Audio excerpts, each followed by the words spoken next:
This is the weirdest day of my life. I am 37 weeks, exactly 37 one day, and my water broke this morning and I have nothing ready. Like, I just took the bassinet in our room, packed my hospital bag.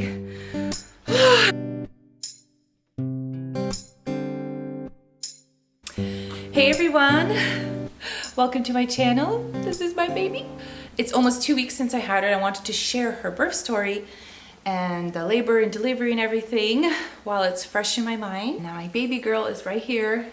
I wanted to be beside her and you guys can peek on her when I'm sharing my story. This video is going to be a little bit of a vlog in the beginning because I did vlog a lot in the beginning because it was slow. So on October 16, I was 37 weeks and 1 day, and the day before, on a Friday, I cleaned up my whole house because I was supposed to have a play date on that day, on Saturday. And so I was cleaning my whole house, even looking through baby things, even took the car seat out and put the car seat in the van. And I was just thinking, I'm 37 weeks, I gotta start preparing for baby.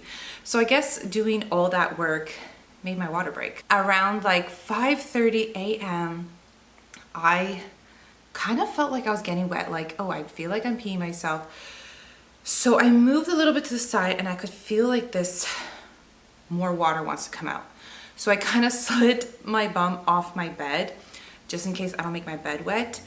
And when I got up, a lot of water leaked and about a cup of water for sure spilled, and then there was lots of more drops. When my water broke, my heart started pounding actually really hard because I was freaking out, like, this is too early. I am only 37 weeks. I don't have a hospital bag packed. I was supposed to all week and I just never did it. I mean, I took the car seat out the day before, so that was ready. So I was sitting in the toilet, like freaking out, like, oh my goodness, my water broke. Oh my goodness, my water broke. It is early. And the funny thing is, I've been joking this whole pregnancy, it would be so much more cooler to have an October baby, not a November baby. I guess God's like, okay, you want that? Let's have it early. So I took a shower, and after the shower, I started cleaning up the mess on the floor.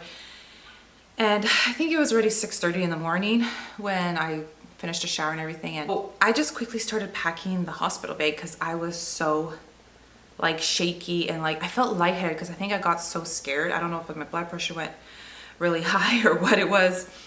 My kids are still sleeping, so I just packed quickly clothes for me, clothes for baby. And then I just felt so tired and weak that I was like, okay, I gotta go lay down.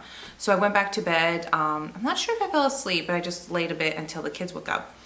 And then I think finally I called the midwife to inform her. And so she told me like, well, I will call you in the day, maybe check on you and see what happens if contractions pick up. That rest of the day, I just had to wear like a big pad and constantly change it because it was constantly leaking, especially when I was walking around. And here's some footages I have. I'm a hot mess, hot mess. There's my hospital bag, trying to like organize last minute stuff. The car seat in the car yesterday, so maybe that's why baby's like, I'm coming out now. I don't know, we'll see. We'll see what happens tonight.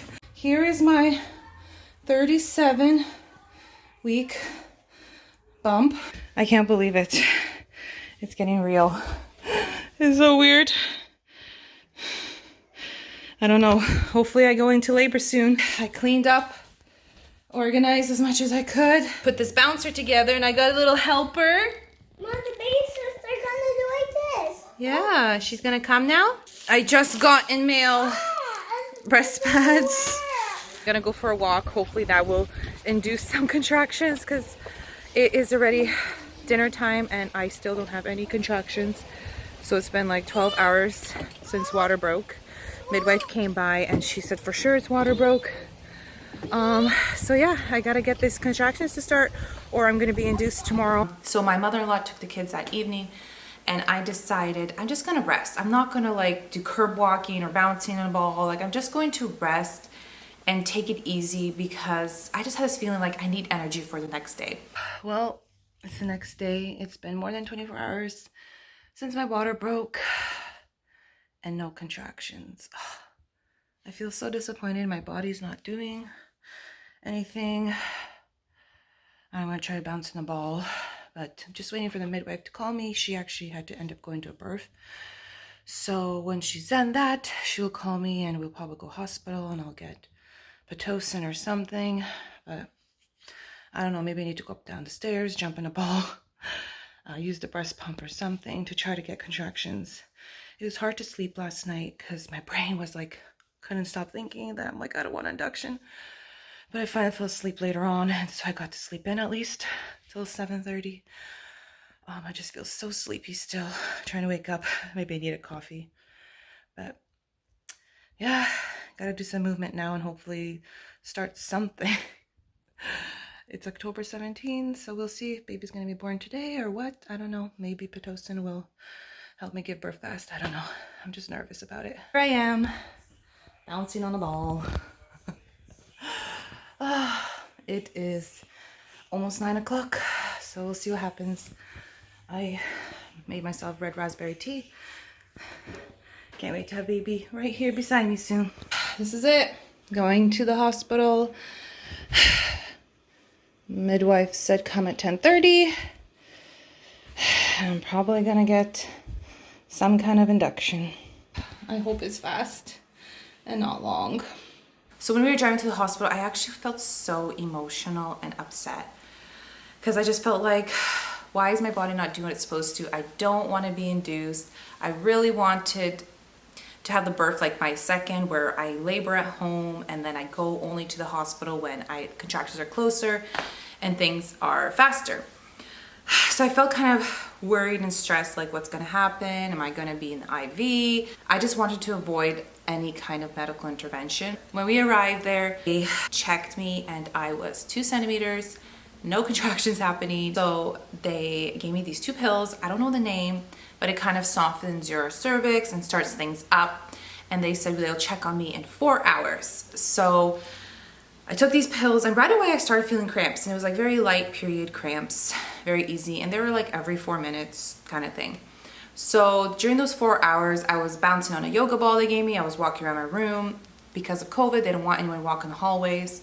So I kind of just walking back and forth, and I felt really frustrated, like, oh my goodness, this is gonna take all day. I'm stuck in this room. This is what I didn't want. I wanted to labor at home. And I just felt really negative. Like I was not optimistic at all. I thought this was gonna take forever. So around 3, they monitored me, the baby, and there's like no contractions, but they're like, you must be soft now, like things are working. So let's give you the second set of pills, which is 2 pills again. And then we'll check you in 4 hours again. It must have been 4 o'clock when they checked me. So they said at 8:30 is when it's 4 hours. So the midwife's like, I'm gonna go home and rest because she's on call, and she, I guess, assumes it's gonna take all day.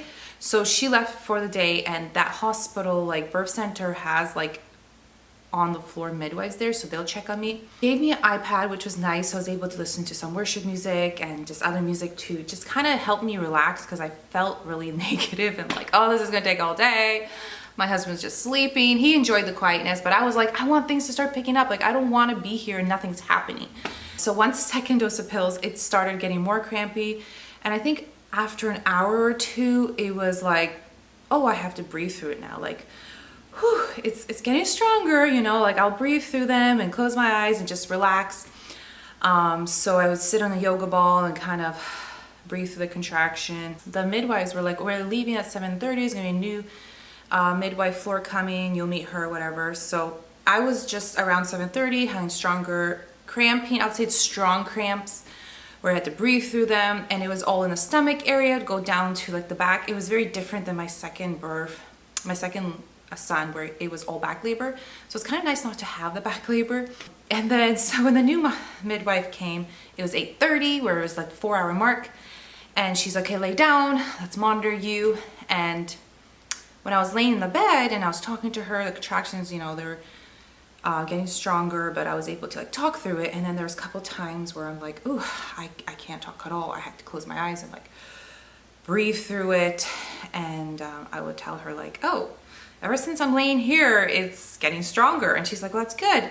So there was a couple times that 30-minute mark of her monitoring me, like she helped me breathe through it. She's like, good job breathing. Like it was just getting stronger. And I was like, I'm starting to get a lot of pressure in the bum area, each contractions, like I am opening up, definitely I'm dilating. So she's like, you might not need to get this 3rd pills. After she monitored me, she checked my dilation and she's like, you're 4 centimeters. That's really good. And for me, I was like, 4 centimeters, like it's getting stronger now. And this is 4 centimeters. Like I still have a couple hours to dilate and I just wasn't sure how fast it's going to be. I feel like sometimes it takes like an hour just to open another centimeter. You know, I wasn't sure how it's going to be. But she was really encouraging, saying like, this is your 3rd baby. Once your body hits like 5 centimeters, it knows what to do. Things can get fast. And after she checked me, it was just like the contraction was getting stronger. And she was like, do you want to go have a shower? Maybe the shower will help you. And I said, sure. I went to the shower and the water felt really nice. But when I had a contraction, it got like so much more stronger and it was really hard to stand. Like there was a bar and I was holding on to breathing, but I'm like, standing is really hard. The contractions are getting stronger. And I just felt really nauseous and I wasn't sure if it's because it's the warm water or things are picking up. And so I think I had about 3 or 4 contractions standing and I said, can I please lay in the tub? And she's like, okay, I need to put the jets in because the tub has like jets. So she quickly was putting the jets in. I got to lay down in the tub. I wasn't sure what time it was. When I laid in the tub, it really helped me relax. Like I just kind of like let my body like float, especially my arms. And when each contraction came, I would just try to relax as much as I can. And the midwife would be like, relax your face. That just really helps to go through all that contraction pain, just breathing through it and relaxing your body because being tense makes it worse. About like 2 contractions in, it got really strong and reminding me of my 2nd son where my stomach was just jumping and there's so much pressure. Like I could feel my body pushing and she was like, don't push, you can't give birth in this bathtub. It's too small. The next contraction came and I couldn't even breathe through anymore. I started making this like groaning sound, like doing like that helped me. I wanted to be as calm as I could. And I guess when I started making that noise where I couldn't breathe anymore, I was just groaning. She like quickly checked baby's heartbeat and I could hear her like, okay, she was telling my husband, next contraction, she needs to get out. She needs to get out of the tub. I guess she could see like things are picking up. Like for me, I was just trying to go through each contraction, didn't even have my eyes open anymore when I was in the bathtub, but I guess she could see I was like full on transitioning. And it's crazy how fast. I don't know if it was the water that made it go so fast or what. But she was like, she needs to get out. So the next contraction was done and it was just like I couldn't move. I couldn't open my eyes. Like my husband was like, you need to get out. But I'm like, wait, I can't because it was just like I was trying to breathe through the breaks and then it was like another contraction came and he's like, you need to get out. So somehow I managed to get out and he just dried me off quickly and she was like, go to the bed. And she actually told me to go on my knees and just face the bed mattress like this to put my head there. So I just went and it was crazy, the contractions. Just when I went in the bed, apparently when I went around the bed, it was like 10:15ish like that. And so when I went to the bed, the contractions was so strong. And honestly, it was one of the painful contractions and my body just started pushing the baby. That pain, like I could just feel the head drop. It felt like a ring of fire and I really didn't like that. Like in my mind, I was like, I don't want to do this. I don't like this. I can't handle it. But like I couldn't talk because I was just breathing through it. The midwife said like I had my body on its own just pushed. She called it involuntary push. And when that happened, she said she saw the head drop right away. So she called for a nurse because my midwife wasn't here yet. So at 9:30, when I was 4 centimeters, she said, I'm gonna call your midwife and let her know you're 4 centimeters and maybe she should come now because you're in active labor. So here I am in the bed. My midwife is not here yet. I just met this midwife about 2 hours ago. She was great though.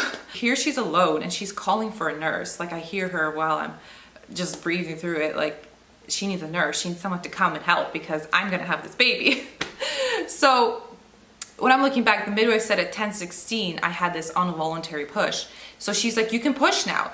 And I actually like didn't want to push because it was so intense and painful. And I never had that with my second. It's funny, in my second, I actually felt really good pushing. So I don't know if it was a position of being on the knees where it was more intense. But she was like, start pushing.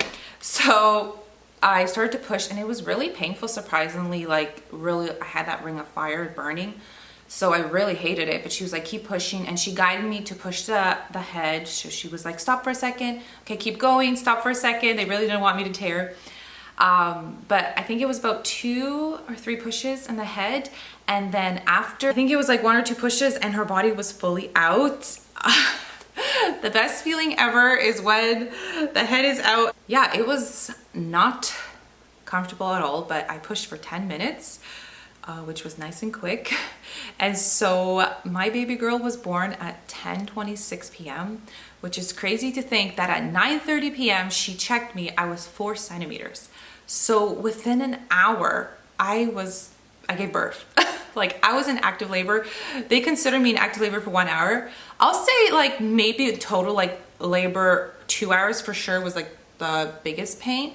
But all the other rest was like early labor, right? Which was like period cramps. They don't really count. So it's unbelievable how fast it was. It was crazy how intense it got. But also when I look back, it was so amazing that my body just knew what to do. And I probably could have gave birth in that bathtub because it was pushing the baby out all by itself, which is so cool. I know a lot of people don't have that sense of pushing by on its own. And I had that, which was pretty cool. So yeah, right away they like lifted her up on my chest and then they told me to turn and go on my bum to lay down. And right away when I held her, she was so tiny. Right away I was like, oh my goodness, she's so tiny. And I didn't expect her to be so tiny, but I knew she probably would be because she's 3 weeks early. So it ended up being, she was 37 weeks, 2 days that day. Yeah, my water broke 40 hours ago. So I'm happy that the midwives let my body do its thing and gave me the chance to take those pills. I didn't have to be an IV.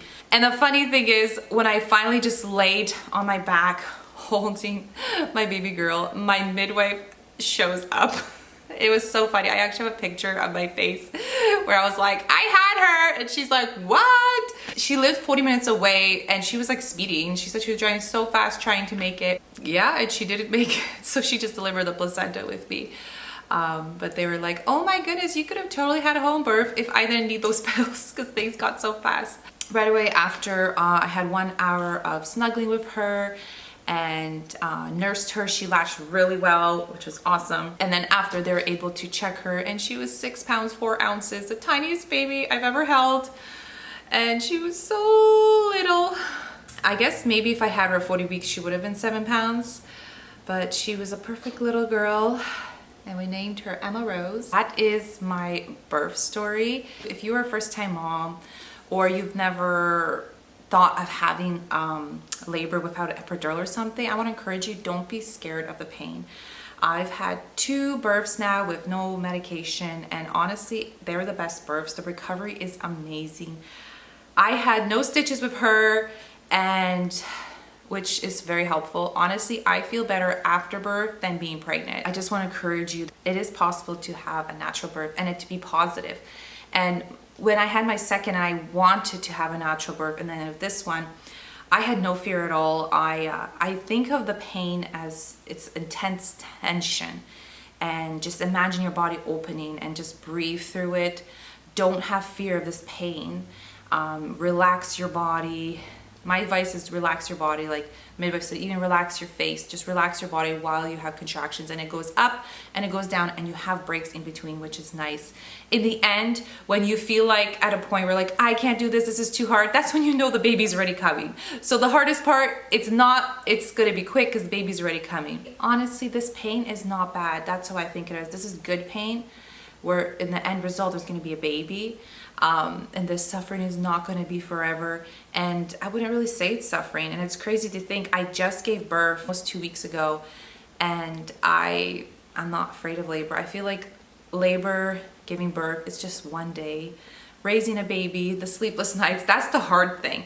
I feel like when we're pregnant, a lot of pregnant women fear the labor, they fear the birth. Oh no, like how hard is it going to be? Is it going to be painful? And no one really talks about the postpartum, or after like the sleepless nights raising your baby. That's the hardest days actually. When it's just one day of labor, that's not that hard. So I want to encourage you, don't be afraid to give birth. Oh, she's so tiny. I don't know if I I don't even know if you can see how tiny she is, but right now she is 6 pounds 9 ounces. She's gained weight now. And I hope you enjoyed my positive birth story, because I do know there is a lot of hard birth stories, so it's always good to hear a positive birth story. I hope you'll subscribe to my channel. And my next video is going to be our first week with this baby girl, and there was some things we had to deal with her health, so that is going to be an interesting vlog and a hard vlog. But yeah, subscribe, and hopefully I'll see you guys in my next video. Bye.